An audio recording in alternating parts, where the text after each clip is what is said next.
Bonjour Ilan Greilsamer et merci d'avoir accepté notre invitation. Vous êtes politologue à l'université Bar-Ilan en Israël, État hébreu, qui commémore aujourd'hui Yom HaShoah. Ilan Greilsamer, quelle place tient cette journée, ces cérémonies dans l'architecture temporelle de l'État et de la société israélienne aujourd'hui? Il est certain que la mémoire de la Shoah est quelque chose de fondamental et de central à ce que j'appellerais la culture politique d'Israël.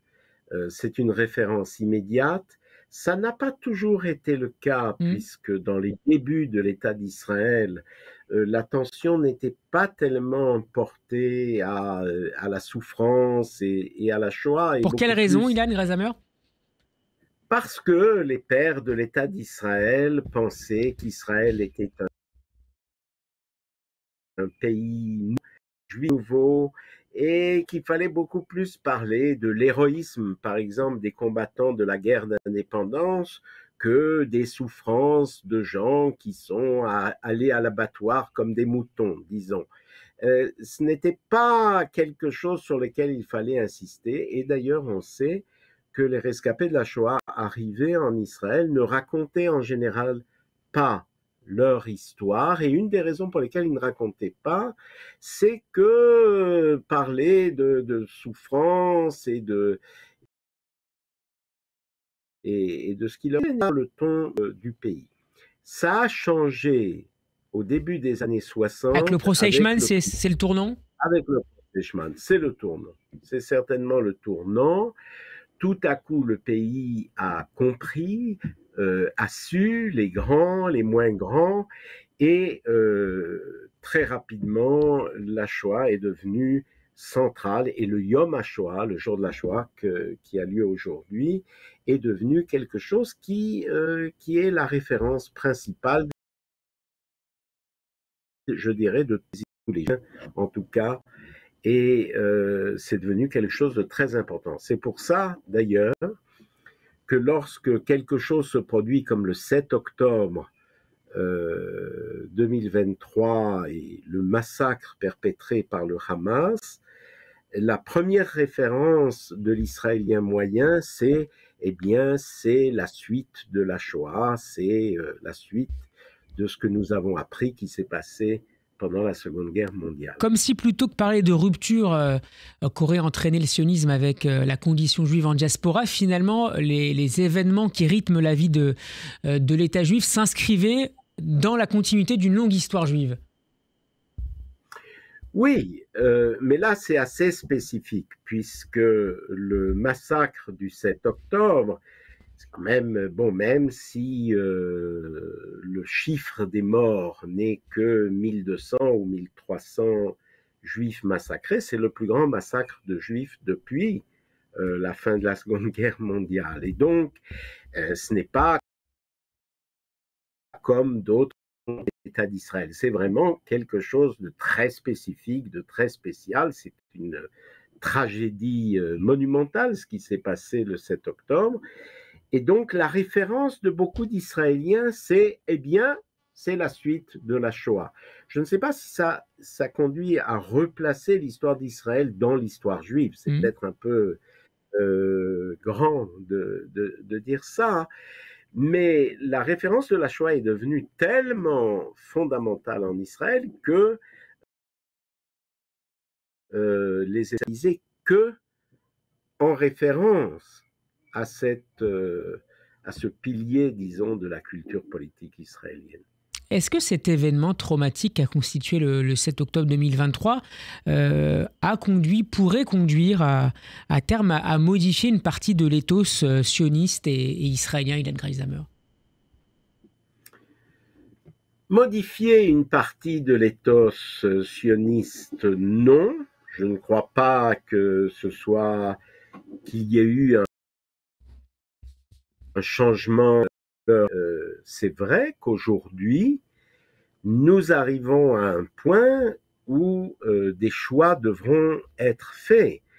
Un des piliers, je dirais, un des piliers de l'éthos sioniste et de l'éthos de Tzahal, de notre éthos, c'est que si des otages sont pris par un ennemi, il n'y a rien d'autre. Nous devons les libérer tous tout de suite. C'est quelque chose qui, dans les guerres d'Israël, vous savez, il y a eu des prisonniers en Syrie, il y a eu des prisonniers en Égypte. Le pays a toujours considéré qu'il n'y avait rien d'autre de plus important que de libérer ces prisonniers.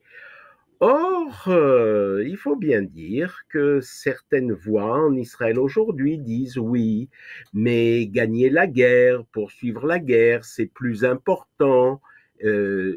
Bezalel Smotrich l'a dit la semaine dernière. Oui, les otages, c'est important, mais il y a des choses plus importantes. Il y a quelque sorte de voix, VOIES et deux voix VOIX, qui se revendiquent de l'éthos-sionisme, mais qui ne disent pas la même chose. En quoi cette journée de Yom HaShoah, Ilan Grayzamer, échappe aux polémiques politiciennes, à la différence, par exemple, de Yom HaAtzmaut, en tout cas ceux qu'on a vécu ces dernières années en Israël? Bon, parce que lorsque l'on parle de la Shoah, il y a consensus. La Shoah est important survenu à l'époque moderne au peuple juif. Et comme on le disait au début de cet entretien, depuis les années 60, c'est un pilier fondamental de la conscience des Israéliens, qu'ils soient de droite, de gauche, religieux ou non religieux. Et par conséquent, c'est encore quelque chose qui fait consensus dans la société israélienne. Il faut commémorer la Shoah, il faut l'enseigner à nos enfants, d'autant bientôt il n'y aura plus de survivants physiquement de la Shoah. Et donc c'est quelque chose, je crois, que toute la société juive israélienne considère comme extrêmement important. Donc ça échappe, je dirais de justesse, mais ça échappe à la polémique. Par contre, la semaine prochaine, ce n'est pas de ça qu'il s'agit. Il y aura d'abord les soldats morts le jour de la commémoration des soldats, et ça pose la question, est-ce qu'ils sont morts pour quelque chose? La journée du Yom HaZikaron qui précède Yom HaAtzmaut. Voilà, le Yom HaZikaron qui précède Yom HaAtzmaut. Et puis surtout, Yom HaAtzmaut, c'est sur fond évidemment de soutien à l'État, mais de quel État et de quelle morale et de quelle politique on discute. Et vous le savez, Steve, la société israélienne aujourd'hui est extrêmement divisée, pratiquement en deux camps, et le jour de commémoration des jours de l'indépendance n'échapperont pas à la controverse. Vous évoquiez tout à l'heure, Ilan Grayzamer, l'évolution du rapport de l'État hébreu et de ses dirigeants à la Shoah. Comment ces dirigeants-là et de manière plus générale la société israélienne voit aujourd'hui, perçoit et observe ce qui est en train des évolutions qui sont en cours au sein de la diaspora juive dans le monde, notamment en Europe et aux États-Unis, avec la montée de l'antisémitisme? Bon, d'abord, j'exprimerai mon opinion là-dessus.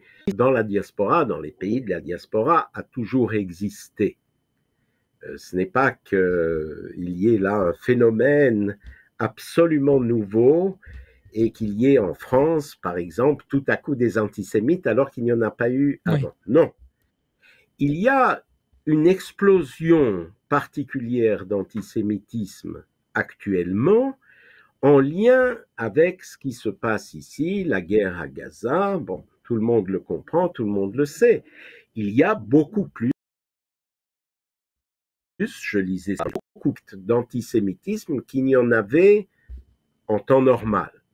C'est vrai, mais est-ce que c'est un phénomène nouveau?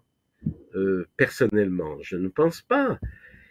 Moi, je vais dire quelque chose, j'espère que ce n'est pas polémique, mais j'ai toujours eu des amis français, juifs français, qui m'ont dit ou c'est devenu insupportable, on crache sur mes enfants quand ils vont à l'école juive, y a un juif qui s'est fait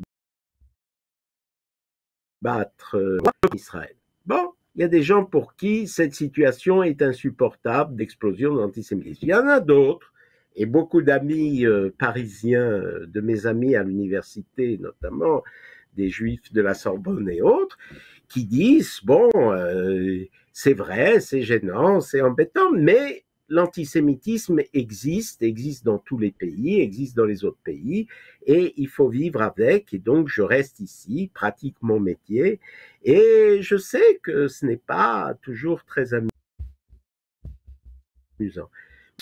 Parce qu'ils en ont marre de l'antisémitisme, et des juifs qui restent parce qu'ils disent que c'est supportable, je ne crois pas que ce soit nouveau, je crois que j'ai vu cela depuis toujours. Mais est-ce qu'on peut parler malgré tout d'une aggravation de la situation?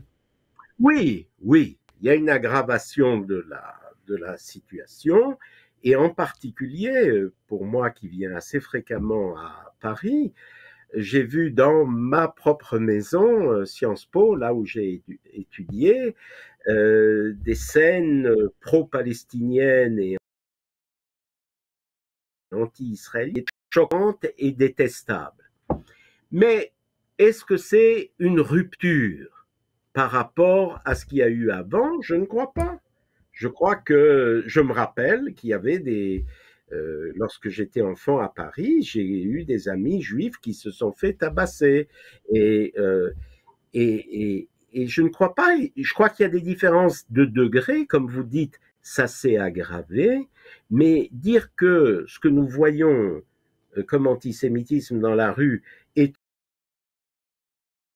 un phénomène, je ne crois pas. Je ne crois pas que ce soit nouveau. Et au-delà de votre vision personnelle et subjective, est-ce que vous avez l'impression qu'au niveau de la société israélienne, on observe à travers les médias et les réseaux sociaux certaines évolutions, je reviens notamment en Europe et en France, comme le prélude à quelque chose de plus grave? Est-ce qu'on a cette perception, en tout cas, alarmiste dans une partie de la société israélienne? Non, je crois que la société israélienne aujourd'hui est vraiment très polarisée sur ce qui se passe à l'intérieur. Pas la communauté de la diaspora, mais pas tellement. Pas tellement. Ce dont on parle, c'est de la société israélienne, c'est des responsabilités à l'égard des massacres du 7 octobre, c'est du gouvernement, c'est des forces politiques dans la société, c'est de ça qu'on parle aujourd'hui en Israël. Par exemple, un des points de focalisation est sur la demande d'une très grande partie de la population d'une belle commission d'enquête sur les événements qui se sont produits le 7 octobre 2023. D'un autre côté, l'autre camp, le camp du gouvernement et de la coalition actuelle en Israël, ne veut pas entendre parler d'une commission d'enquête et se refuse à l'établir. Alors, par exemple, prenez cette question, c'est de ça que beaucoup d'Israéliens vont discuter, parler, oui, non, etc. Beaucoup plus que sur les nouvelles dans le sud des États-Unis ou ce qui s'est passé dans la banlieue parisienne ou des choses comme ça. Souvent, à mes étudiants, je raconte ce qui se passe en France quand il y a des nouvelles qui touchent à l'antisémitisme et ils sont très intéressés et disent « Ah ben on n'a pas entendu parler de ça et on ne l'a lu nulle part et ça les intéresse ». Mais au fond, la focalisation des Israéliens actuellement est sur ce qui se passe ici. Ilan Grayzammer, j'appelle que vous êtes notre invité dans Géopolitique Le MAC et que vous êtes politologue à l'université de Bar-Ilan. Je reviens à cette journée du Yom HaZikaron. Est-ce que vous pourriez nous parler, nous définir et nous présenter ce phénomène très israélien qui s'est développé depuis quelques années, celui du Zikaron Bassalon? Oui, tout le monde est d'accord sur une chose. Il faut perpétuer la mémoire de la Shoah Et jusqu'à présent, nous avons eu la chance d'avoir des survivants de la Shoah qui accompagnaient les groupes, qui pouvaient parler et raconter ce qu'ils avaient vécu, mais force est de constater qu'aujourd'hui, il s'agit de gens qui ont 90 ans et plus, et que nous allons vers des temps où il n'y aura plus ces survivants qui ont vécu la chose. Et donc, se pose vraiment la question de comment perpétuer le souvenir, la mémoire de la Shoah. C'est une des grandes questions. Et une des voies possibles qui est pratiquée aujourd'hui, c'est qu'il faut le faire en petit comité. Il faut le faire de façon intime, en famille ou avec des amis.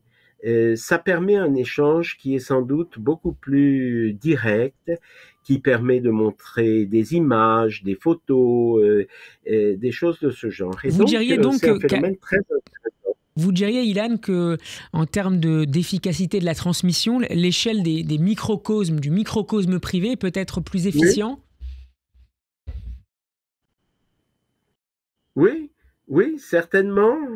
Bon, disons, c'est une possibilité. Il y a des grandes célébrations. On discute beaucoup, par exemple, aussi des voyages en Pologne. Est-ce que c'est une bonne idée ou une mauvaise? Pendant longtemps, on n'a pas remis ça en question. Quand les enfants arrivaient en terminale, on les prenait à Auschwitz, etc. Mais aujourd'hui, est-ce que c'est une bonne idée? Est-ce que ça leur apporte plus que d'aller au Yad Vashem à Jérusalem ou au kibbutz Loget? Je dirais franchement que je suis assez sceptique à l'égard des voyages Pourquoi? en Pologne. Mais parce que je ne sais pas ce que ça apporte de plus que d'aller au Yad Vashem ou au kibbutz Lochamé à Getaot ou de rencontrer des survivants de la Shoah en Israël. Il n'y a pas d'impact de la confrontation avec le lieu. Non, mais je sais que certains de mes amis et de mes collègues ne sont pas du tout d'accord. C'est extrêmement utile que les gens voient, comme à Auschwitz, on voit les cheveux coupés des gens, les valises des gens qui arrivaient sur la rampe, etc. Mais ces jeunes qui ont 17 ans, en gros, et qu'on plonge immédiatement dans l'horreur visuelle, ça me paraît mieux de leur expliquer ici, en Israël. Encore une fois, comme ça, c'est une controverse. On parlait des discussions intimes avec 10, 15, 20 personnes dans le salon. Oui. Certains pensent que, bon, ça a une portée limitée, parce que qu'est-ce que c'est que de parler avec 15 personnes, etc. Non. Si on en fait beaucoup, il y a beaucoup de gens qui s'expriment autour de la table ou dans leur fauteuil ou dans le salon. Donc, je dirais, pour résumer cette question, c'est que le grand point d'interrogation n'est pas, bien sûr que oui, mais comment le faire? Comment l'enseigner? Comment le perpétuer? Et il n'y a pas une seule réponse à ça. Il y a des réponses diverses. Ilan Greiselmer, je voudrais qu'on bascule maintenant sur la réalité géopolitique du moment. Comment le souvenir de la catastrophe nourrit-il, selon vous, toujours l'action et le discours des dirigeants de l'État hébreu, notamment le Premier ministre Benjamin Netanyahou, notamment lorsqu'il s'exprime sur la question de la menace iranienne? Écoutez, moi, sans parler de Netanyahou, parce que tout le monde sait bien que j'appartiens à l'opposition très ferme et très décidée à Netanyahou et au gouvernement actuel, donc je ne vais pas entrer dans cette controverse. Mais d'une façon générale, je suis contre l'instrumentalisation politique de la Shoah. C'est très facile de dire comme dans le temps, et regardez, c'est les mêmes aujourd'hui. De dire que, par exemple, il y a Hitler et Ali Khamenei en Iran, regardez, c'est la même chose. Voilà, le guide suprême d'Iran. Je pense que c'est une instrumentalisation de la Shoah. Vous évoquez la question de l'instrumentalisation, selon vous, de voilà, la Shoah, des fins politiques. Mais vous savez, je dis ça, puisque je suis Shomer Mitzvot et que je vais le Shabbat à la synagogue et que j'aime écouter les drachot oui. des synagogues où le rabbin nous parle de la Torah, nous parle de la paracha, mais sans entrer dans des histoires politiques. Par exemple, sans dire, à l'époque de Purim, regardez, c'était Haman ou Ahashverosh, et bien maintenant, c'est, regardez en Iran, c'est les... Non, non, non. La Shoah, c'est la Shoah, et il ne faut pas commencer à dire Hitler, c'est comme, et même, personnellement, je ne suis pas d'accord. Le 7 octobre 2023, c'est comme la Shoah. Non, non. Il n'y a pas eu de camp d'extermination le 7 octobre 2023. Comparaison n'est pas raison, en l'occurrence. Non, non, non. Alors, il y a énormément de politiciens, mais je dirais de droite comme de gauche, qui font ça en Israël, qui disent regardez, c'est comme Hitler, c'est comme... Non, non, je pense... Est-ce que ça crée une forme d'angoisse existentielle au sein de l'opinion publique israélienne? Oui, mais d'ailleurs, c'est vrai par rapport aux autres génocides aussi, de préserver l'unicité de la Shoah. La Shoah est unique, il n'y a rien d'autre qui puisse s'y rapporté, il y a eu d'autres génocides, le Rwanda, l'Arménie, etc. Mais la Shoah, c'est quelque chose d'unique dans l'histoire de l'humanité. Et donc, je suis toujours un peu gêné et en colère. Fait ça. Par exemple, hier soir, le président de l'État d'Israël, Herzog, a très bien parlé en appelant à l'unité du peuple, en disant que l'enseignement de la Shoah, c'est qu'il faut être tous ensemble, nous tous, les Juifs, et nous sommes un seul peuple et nous devons être ensemble. Mais 5 minutes après, déjà, M. Netanyahou a commencé à faire de la politique de la Shoah en disant, en consacrant pratiquement 3/4 de son discours à l'Iran, et combien la menace nucléaire est reliée à l'histoire de la Shoah. Non, non, la réponse est non. Vous le disiez, Benjamin Netanyahou s'est exprimé hier depuis Yad Vashem sur la menace iranienne. Je cite un autre extrait de sa prise de parole. Si Israël perd face à l'Iran, les pays occidentaux seront les prochains sur la liste. Est-ce que Benjamin Netanyahou est toujours considéré en Israël par son opinion publique comme le plus à même de faire face à cette menace atomique? Écoutez, la réponse est très simple, puisque les sondages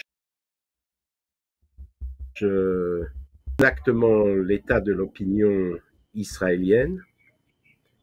Les sondages ne sont pas toujours justes dans la prévision des mandats, oui, dans la prévision des sièges. Ça, nous le savons tous, que ce soit en France ou en Israël ou ailleurs, les sondages ne sont pas précis en ce qui concerne combien chaque parti politique obtiendra lors des élections, surtout qu'en Israël, les élections n'ont lieu en principe que l'année prochaine. Mais il y a une chose qui est sûre et qui revient, c'est que dans leur très grande majorité, souhaiteraient voir Binyamin Netanyahou quitter le pouvoir aujourd'hui. Parce qu'il a fait son temps, parce qu'il faut d'autres dirigeants. Et Israël est un pays qui est très riche en personnalités de grande envergure, sans parler des leaders politiques qui existent actuellement. Personne n'est irremplaçable. Et À votre question, les Israéliens ne croient plus que Binyamin Netanyahou soit la personne qui doit se trouver à la tête de l'État face, par exemple, à la menace constituée par l'Iran. Alors Benjamin Netanyahu qui s'est entretenu sur ce sujet iranien avec Donald Trump mardi soir, un président américain pour qui les deux pays sont sur la même ligne sur l'ensemble des dossiers, y compris donc sur cette question nucléaire iranienne. On peut néanmoins en douter, Ilan Graisamer, au vu des discussions indirectes et aussi peut-être semble-t-il directes entamées via Oman par les États-Unis et l'Iran ces derniers jours sur un éventuel accord sur le programme atomique iranien, 10 ans après le JCPOA. Est-ce que l'inquiétude est forte côté israélien de cette orientation peut-être un peu surprise, prise et décidée par l'administration républicaine américaine? Écoutez, les choses se dévoilent peu à peu. On nous raconte que les États-Unis et Israël sont sur la même longueur d'onde. Mmh. Et puis, on s'aperçoit un peu plus tard qu'il n'en est rien. En fait, malheureusement, Israël est extrêmement dépendante des États-Unis. Ce n'est pas faux, de 51e État des États-Unis, Israël ne peut pas faire des choses indépendante des États-Unis. Par exemple, l'idée d'une attaque des installations nucléaires iraniennes par l'armée israélienne sans soutien des États-Unis est impensable. Jamais Israël, si les États-Unis s'y opposent, n'attaquera l'Iran ou ses installations nucléaires. Il faut au moins qu'il y ait un feu vert. Oui. Or, ce que nous voyons, c'est que M. Trump a décidé d'explorer la voie diplomatique avec l'Iran. Et si vous voulez mon avis, nous pourrons nous retrouver dans quelques temps. Nous allons vers un accord, un nouvel accord au fond, entre les États-Unis et l'Iran, dans lequel il y aura à peu près la même chose que ce qu'il y avait dans l'accord précédent qui a été rejeté par les États-Unis, que l'Iran restera une puissance non nucléaire dans la mesure où elle n'aura pas la bombe ici sur la table, mais sera à la limite... Une puissance du seuil. Même, une puissance du seuil, où les États-Unis leur reconnaîtront le droit d'avoir un nucléaire à usage civil, mais tout le monde sait que très rapidement, on peut enrichir l'uranium à des niveaux tels qu'on peut l'utiliser militairement. Une dernière question. Donc, à la grande déception de M. Netanyahou, non, ils ne sont pas sur la même longueur d'onde. Ce que Netanyahou aurait voulu, c'est que Trump donne un feu vert à l'attaque des installations nucléaires iraniennes, mais ce feu vert n'est pas donné. Je pense que, je ne sais pas si c'est ma déception, mais c'est en tout cas une grande déception de Netanyahou et du gouvernement israélien. Une dernière question, Ilan Graisamer, sur le dossier israélo-palestinien et sur la France, puisqu'Emmanuel Macron s'est dit prêt, le 8 avril dernier, à reconnaître un État palestinien. Cela pourrait être refait cet été, lors d'une conférence organisée par la France et l'Arabie Saoudite, justement sur la solution à 2 États au Proche-Orient. Est-ce que cette annonce, d'abord, vous a surpris et est-ce qu'elle peut faire avancer les choses, alors que les acteurs locaux au pouvoir israélien comme palestinien ne semblent pas être prêts aujourd'hui à entamer des négociations en vue d'aboutir à un tel accord? Bon, d'abord, ce n'est pas une surprise, cette déclaration de M. Macron. D'abord parce que des précédents ont annoncé leur volonté de reconnaître l'État de Palestine et ne l'ont pas fait, finalement. Donc, la question n'est pas ce que dit Macron, mais qu'est-ce qu'il va faire réellement? On a eu des annonces par des précédents présidents d'une reconnaissance de l'État palestinien, et donc on va voir. Notamment lors du mandat de François Hollande. Mais tout à fait, tout à fait. Et puis après, ça a disparu comme par enchantement. Je ne suis pas de ces Israéliens qui sont choqués.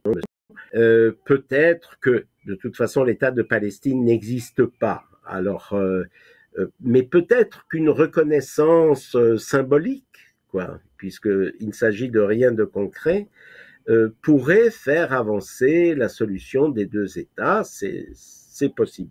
Je ne crois pas de toute façon que ces reconnaissances par des hommes politiques étrangers des deux États ou de l'État de Palestine aient une portée réelle sur le terrain. Vous l'avez rappelé, ce qui est important, c'est ce que les Israéliens et les Palestiniens décident sur le terrain. Et tout ce qu'on peut espérer, c'est une reprise du processus de paix, bien qu'on n'en voit pas particulièrement les signes. Merci beaucoup, Ilan Greysheimer, d'avoir été avec nous dans Géopolitique Le Mag. Je rappelle que vous êtes politologue à l'université de Bar-Ilan en Israël. J'ai cité notamment tout à l'heure votre livre « Le sionisme », publié au PUF. On pourrait également rappeler évidemment La Nouvelle Histoire d'Israël, un de vos grands livres. Merci beaucoup d'avoir été avec nous sur Radio J. À très bientôt.